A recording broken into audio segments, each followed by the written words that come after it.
What is up, everybody? RandomRandomMan here, bringing you my review for Night of the Living Crap, bringing you my review for Dawn of the Dang It, bringing you my review for Army of Dark. What is up, everybody? RandomRandomMan here. I hope everyone out there is continuing to stay safe and be well during this unpredictable time, as I am here bringing you my review for Army of the Dead.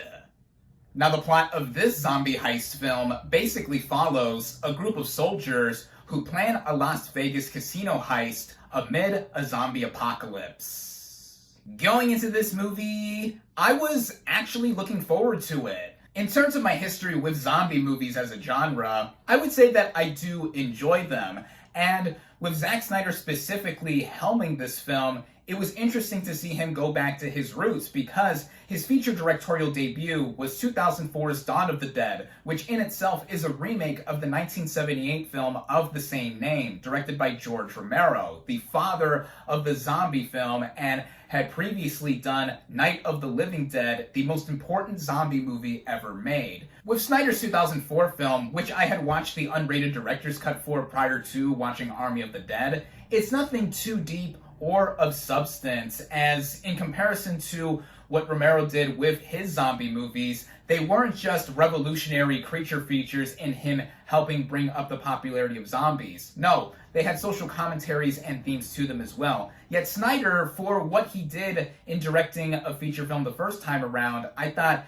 did something neat in how he showed his potential off as a director, and it remains to be one of his stronger entries in his filmography. Even with me saying that, that doesn't stop Snyder from being one of the most polarizing filmmakers working in Hollywood right now. Though, I do have to admire and respect him for what he has done with his signature style. He goes for a lot of big swings and some misses, though he has built himself a fan base that have recently and ravagely clamored for his true version of Justice League. But that had someone like me, who wasn't the biggest fan of Snyder in the first place, on board with what he did in that 4-hour extravaganza. And in my review for the Snyder Cut, I even said that it's the best movie that he has made to date. It's certainly my favorite of his filmography, at least. And now again that he is returning to his roots in making another zombie film, which is unrelated to Dawn of the Dead, by the way, and it's also a heist movie, which I am such a sucker for, I was in for whatever he was gonna do.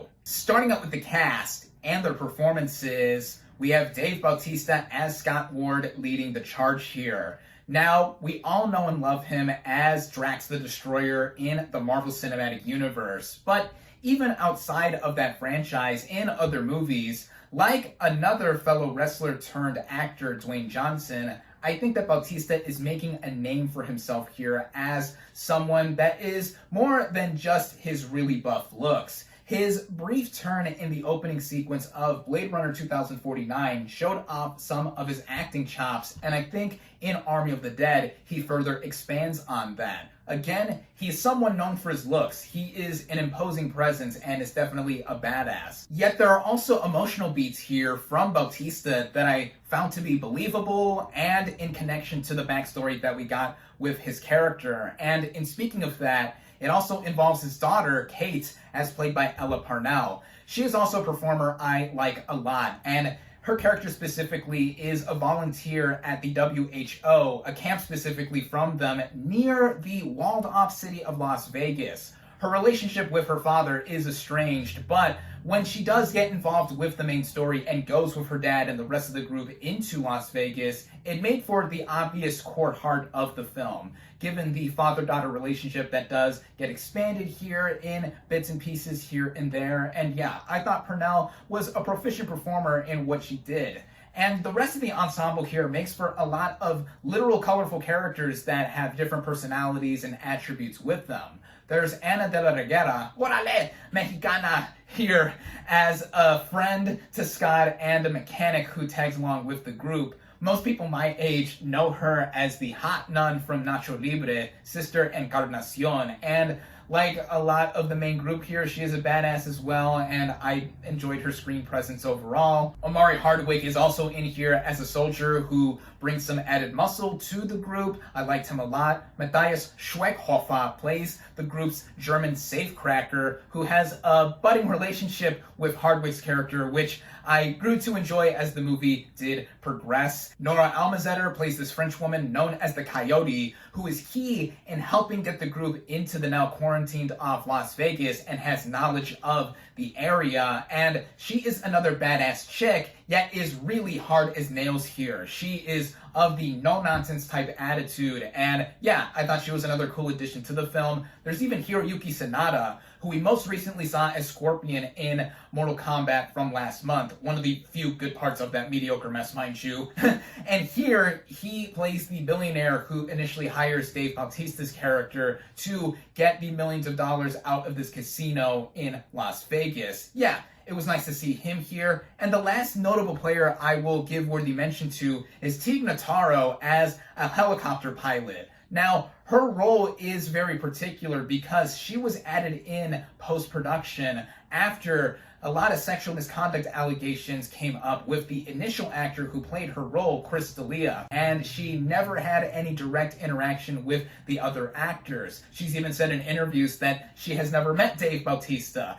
And seeing her put into play, I think it is a neat achievement to be able to see her put in almost seamlessly. There are a couple moments where I saw, yeah, there are points where it looked like she was put in, but for the most part, I thought that it was great to see her in the movie just on her own as a character too. This very snarky and sarcastic character who I can't imagine being played by anyone else but Notaro. I'm already a fan of her, so seeing her get into big projects like this one is so nice to see. So all in all, I think the ensemble here was really well put together, especially with notable performances from Bautista, Purnell, and Notaro. The writing of this film is simple at its core with its basic concept of this group of mercenaries going into a zombie-infested Las Vegas and getting millions of dollars out, with the added factor of the site being nuked by the US government in a day or so, and the group having to work fast. A lot of potential is put in here for what could be done in getting the zombie genre angle being twisted and mixed in with a heist film. And the way it is all initially set up within the opening sequence of the movie does put everything into play and doesn't leave a lot of room for imagination to where how this scenario could have happened. And the opening 15 minutes, which were given away for free on YouTube before this movie's release, I think further shows off how great of a visual director Zack Snyder is here. It is very reminiscent of the opening sequence he did for his remake of Dawn of the Dead. Even his film adaptation of Watchmen had an amazing opening sequence there, and for a lot of people's money, it is the best part of that movie, and it just further shows that, yeah, Snyder really is someone who has a vision. We also get a further sense of this movie's scale about an hour or so into it when the narrative finally has Las Vegas become its main location. And it also shows us how the movie was shot, as Zack Snyder did not just act as the co-writer, producer, and director of this film. He is also this movie's cinematographer, and in wide shots and angles of this movie, when we get to see the city be decimated and just be walled off from the rest of the country, yeah, it is grand and massive. But when we get into some smaller or more intimate shots with close-ups and medium shots, the film goes for a style where characters are in focus, but to a very narrow depth of field where everything else is blurred off when they are walking slowly or just in the frame of view. I mean, I found myself adjusting my view in my seat while watching this movie, and I knew it wasn't me going blind because I had just received a new prescription of contact lenses a month ago, and yeah, I immediately knew it was the movie itself that was going for a weird visual style in some moments. And speaking of other inconsistencies of this film, another thing that I took issue with had to do with the movie having some focus not entirely be parlayed in a very concise manner. With how the movie does approach its zombies. The zombies themselves, of course, any zombie fanatic is going to go crazy for, just like zombies go for brains. There are two types of zombies here. The first kind, of course, being the classic slow and stupid ones that just go for brains and just want to bite others and turn them into zombies. And then there are the more intelligent and intense ones that make up for the title Army of the Dead. They even have their own king and queen, and the group overall feel more human than zombie-like in how they kidnap and torture regular people before turning them into one of their own in this title Army of the Dead. And I liked the attempt at further development for these kinds of zombies, but overall it felt unneeded and it didn't need to have that much depth associated with it, especially because the main focus, of course, is our main mercenaries trying to get this huge sum of cash out of Vegas before it is nuked. Another area that I felt was unneeded here was a subplot involving a character who is in this group of mercenaries that is going after something that is allegedly worth more than the millions of dollars that our group is trying to get out of Vegas. And that just felt thrown in there and didn't progress the movie any more than what the main objective of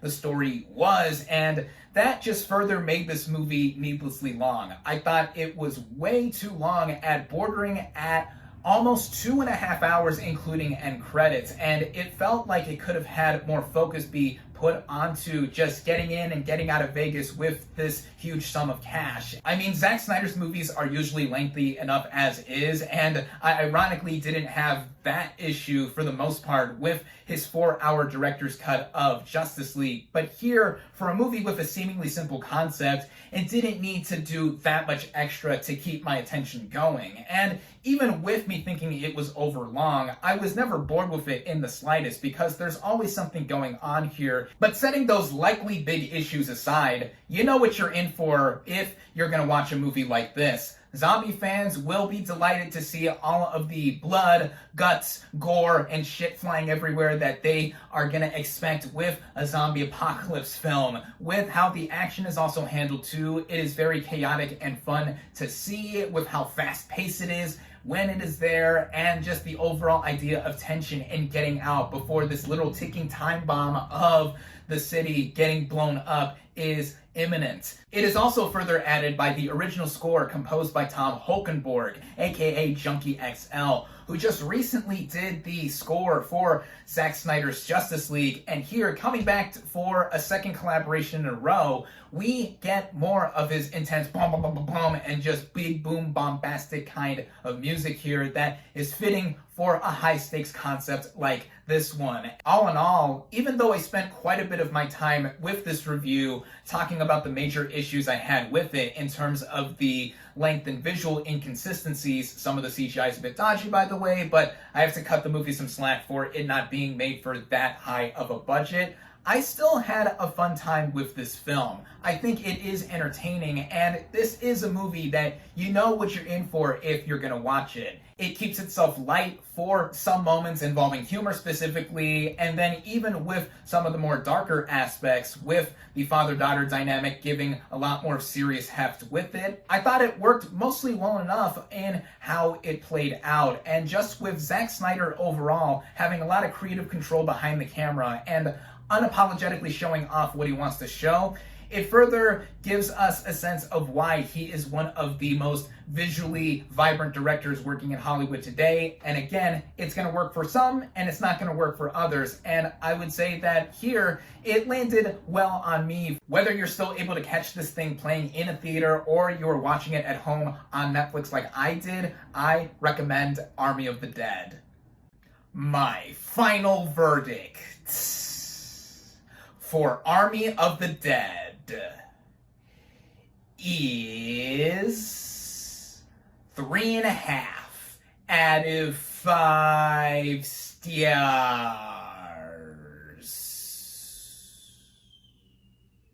Thank you all, as always, for watching. Be sure to like this video, comment on what you thought of Army of the Dead. Social media links in the description. Subscribe to my channel for more, and I'll catch you on the next movie review.